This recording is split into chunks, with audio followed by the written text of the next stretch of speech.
everyone, welcome back to my YouTube channel. My name is Kamini Singh and today again we are with worksheet number 18 of class 9th of subject science. So without wasting any time, let's get started. आज की जो worksheet है worksheet number 18 ये कौन से chapter पर based है? आपका चैप्टर नंबर जो 5 है उस पर बेस्ड है, the fundamental unit of life. अब हम जानते हैं कि दो कैरेक्टर्स के थ्रू हमें चैप्टर के इंट्रोडक्शंस दिए जा रहे हैं, तो ये है जिज्ञासा और ये है ज्ञान। तो ये आपस में क्या बात कर रहे हैं, लेट्स सी। जिज्ञासा दीदी, when we observe onion peel slide under a microscope, जब हमने प्याज का जो पील था, है ना, पहला जो होता है छिलका, उसके नीचे एक पतली सी लेयर होती है, ट्रांसपेरेंट सी, है ना, उसको जब हमने माइक्रोस्कोप के नीचे देखा तो हमने क्या देखा कि स्मॉल रेक्टेंगुलर सेल्स थे। ठीक है, छोटे छोटे रेक्टेंगुलर सेल्स दिखाई दिए थे हमें। ठीक है, इस तरह के। Are all organisms also made up of cells, क्या सारे ही ऑर्गेनिज्म सेल के बने होते हैं? तो जिज्ञासा ने क्या कहा, Gyan. All living beings are made up of small unit या फिर स्ट्रक्चर, छोटी छोटी यूनिट्स के सभी ऑर्गेनिजम्स, जितने भी लिविंग ऑर्गेनिजम्स हैं, ठीक है, वे सभी के सभी स्मॉल यूनिट से मिलकर बने होते हैं। This structure is called cell. ये जो ये रेक्टेंगल शेप की बात कर रहा है, ये सारे के सारे क्या हैं, सेल्स हैं, और इन्हीं से मिलकर प्याज का छिलका भी बना था। बाकी जितने भी लिविंग ऑर्गेनिजम्स हैं वो भी इन्हीं से मिलकर बने होते हैं। Cell is the basic functional, देखिए यहाँ पे डेफिनेशन है सेल की, ठीक है, cell is the basic functional and structural unit of life. ठीक है, ये हो गई definition. Because all the functions and structure of living beings are performed by the cell, जितने भी फंक्शंस हैं लिविंग ऑर्गेनिज्म के और जो स्ट्रक्चर मिलता है उसको, है ना, उसकी जो संरचना है वो किससे मिलकर बनी होती है, सेल से ही मिलकर बनी होती है। इसलिए हम सेल को क्या कहते हैं, basic functional and structural unit of life. On this basis living beings और organisms are of two types, और इसके बेसिस पर जो लिविंग ऑर्गेनिजम्स हैं वो दो तरह के होते हैं। कौन कौन से दो तरह के, ये भी जिज्ञासा ने बताया।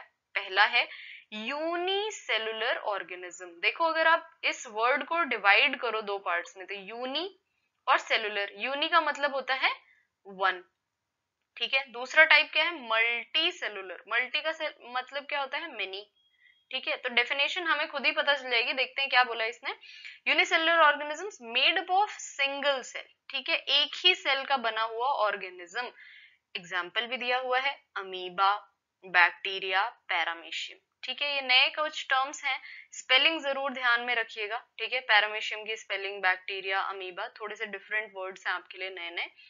मल्टीसेलुलर ऑर्गेनिजम्स कौन है, many cell group together to perform different activity. एक ऐसा ऑर्गेनिज्म जिसमें बहुत सारे सेल्स मिलकर ग्रुप बनाते हैं और अलग अलग एक्टिविटीज या फिर अलग अलग जो फंक्शंस हैं उनको परफॉर्म करते हैं। अब आप कहेंगे कि यूनिसेलुलर में कौन फंक्शन परफॉर्म कर रहा है, इसमें जो एक लौता सेल है वो सारे के सारे फंक्शंस परफॉर्म कर रहा है। ठीक है, तो अब यहाँ पर एक आगे क्या दिया हुआ है, देखिए, सेल से मिलकर बनता है टिश्यू, ठीक है, टिश्यू से मिलकर बनता है ऑर्गन, और ऑर्गन से मिलकर बनता है ऑर्गन सिस्टम। ऑर्गन सिस्टम जैसे कि डाइजेस्टिव सिस्टम, ठीक है, इसके बारे में हम जानते हैं, एक्सक्रीटरी सिस्टम, सर्कुलेटरी सिस्टम, ये सारे के सारे सिस्टम ऑर्गन से मिलकर बनते हैं। For example plants, animals and fungi, ये किसके एग्जाम्पल्स हैं, ये है मल्टी सेलुलर ऑर्गेनिज्म के एग्जाम्पल्स। ठीक है, तो आपको क्या याद रखना है, यूनिसेलुलर ऑर्गेनिज्म की डेफिनेशन और उसके एग्जाम्पल, और मल्टीसेलुलर ऑर्गेनिज्म की डेफिनेशन और उसके एग्जाम्पल, राइट। अब आगे फिर ज्ञान क्या पूछ रहा है, दीदी, are all cells of same kind, क्या सारे के सारे जितने भी सेल्स हैं मल्टीसेलुलर ऑर्गेनिजम्स में भी, वे क्या सारे एक जैसे होते हैं? तो जिज्ञासा ने क्या बताया, नो ज्ञान, ऐसा नहीं होता। On the basis of basic structure cells are of two types, इनका जो बेसिक स्ट्रक्चर है, सेल का जो स्ट्रक्चर है, उसके बेसिस पर दो तरह के सेल्स होते हैं। पहला सेल क्या है, prokaryotic cell. These are simple cells, बहुत ही सरल तरह की कोशिकाएं सेल्स होते हैं। The nuclear membrane is absent. अब देखिए यहाँ पर क्या है, ध्यान में रखने वाली बात, प्रोकैरियोटिक सेल्स में न्यूक्लियर मेम्ब्रेन नहीं होगा, किसमें, न्यूक्लियस में। ठीक है, न्यूक्लियस के ऊपर न्यूक्लियर मेम्ब्रेन नहीं होगा। फॉर एग्जाम्पल बैक्टीरिया, ये भी डेफिनेशन याद करनी है और एग्जाम्पल भी याद रखना है। यूकैरियोटिक सेल कौन से होते हैं, देखिए, प्रोकैरियोटिक, प्रो मतलब यहाँ पर क्या होगा, प्रिमिटिव, यानी कि पुराने तरह के सेल्स हैं, ठीक है। और यूकैरियोटिक सेल्स में क्या होगा, दीज आर कॉम्प्लेक्स सेल्स, ये सिंपल थे, ये कॉम्प्लेक्स हैं, having membrane bound cell organelles and nucleus. इसमें क्या होगा, मेम्ब्रेन होगी न्यूक्लियस के आसपास, ठीक है, और सेल ऑर्गेनेल्स के आसपास भी मेम्ब्रेन्स होंगी, ठीक। तो डेफिनेशन को आप डिफरेंस की तरह भी याद कर सकते हैं। It is of two kind, अब यूकैरियोटिक भी दो तरह के हैं, प्लांट यूकैरियोटिक सेल, एक प्लांट का सेल है, और एक कौन सा है, एनिमल का सेल है, ठीक है। प्लांट और एनिमल सेल में भी हम डिफरेंस आगे देखेंगे आगे के वर्कशीट्स में। अब इस वाले बॉक्स पर आ जाते हैं, बहुत इंपॉर्टेंट चीजें दी हुई हैं, ठीक है। Cells were first discovered by Robert Hooke, ठीक है, स्पेलिंग याद रखिएगा हुक की, HOOKE। रॉबर्ट हुक ने सबसे पहले सेल को डिस्कवर किया था। Leeuwenhoek discovered the first living cell, इसका मतलब क्या है, रॉबर्ट हुक ने जो सेल डिस्कवर की थी वो कैसी थी, डेड सेल थी, और जो लिविंग सेल किसी और ने डिस्कवर की, ठीक है। Cell theory by Schleiden and Schwann, ठीक है, ये दोनों ने मिलकर एक सेल थ्योरी दी थी, जिसमें क्या कहा गया था, all living beings are composed of cells, जितने भी लिविंग ऑर्गेनिजम्स हैं, लिविंग बीइंग्स हैं, वे सभी सेल्स से मिलकर बने हैं, and all cells arise from pre existing cells, जितने भी सेल्स हैं, ठीक है, वे पुराने सेल्स से मिलकर बनते हैं या बटकर बनते हैं। जैसे एक सेल है, ठीक है, ये डिवाइड हुआ 2 सेल्स में, ये डिवाइड हुआ 4 सेल्स में, तो ये किसी न किसी पुराने सेल से आ रहे हैं। ये भी किसमें दी गई थी, किसमें बोला गया था, सेल थ्योरी में, ठीक है। अब यहाँ पर आ जाते हैं, प्रोकैरियोटिक और यूकैरियोटिक में डिफरेंस दिया हुआ है। प्रोकैरियोटिक का साइज जो है वो स्मॉल होता है, ठीक है, और यूकैरियोटिक का साइज लार्ज होता है। साइज का वो देख लीजिए, 1 to 100 माइक्रोमीटर, 5 to 100 माइक्रोमीटर, और यहाँ पर क्या है, 1 to 10 माइक्रोमीटर का इसका साइज होगा, ठीक है।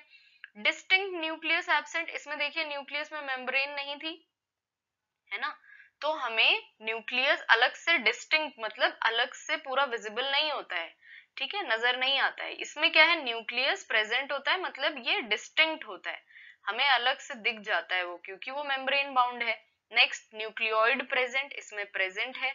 न्यूक्लियोलस प्रेजेंट, अब ये न्यूक्लियस के अंदर एक और हिस्सा है जिसको हम कहते हैं न्यूक्लियोलस, अब ये इसमें नहीं होगा, है ना।